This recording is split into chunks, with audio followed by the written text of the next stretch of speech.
உள்ள போயா அப்படிதான் பேசுவான் உள்ள போ அப்படிதான் பேசுவான்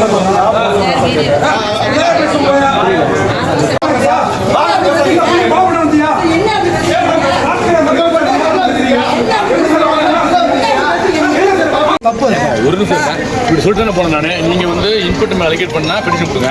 இது நடந்தது தனியாக போய் கெஸ்ட் வாங்கிக்கணும் சொன்னால் ஓகே என்ன சொன்னாங்க. நீங்கள் எல்லாம் கொடுங்கப்பா, நீங்கள் எல்லாம் கொடுங்க. நீங்கள் என்ன நடந்ததோ எழுதி கொடுங்க. நான் சொல்லிட்டேன் நான் இப்போ மருத்துவமனையில் சிகிச்சையில் இருக்கிறவங்கள மருத்துவர் இல்லாமல் பக்கத்தில் போய் ட்ரீட்மெண்ட் இருக்கிறால இப்போ நீங்கள் ஸ்டேட்மெண்ட் வாங்க வேண்டிய அவசியம். கொலை செய்யப்பட்டு கிடக்குறாங்க. அதுக்கான நடவடிக்கை எடுக்காமல் கான்சியஸாக இருக்கிறவங்கள்ட்ட விசாரிக்கணும். நடந்து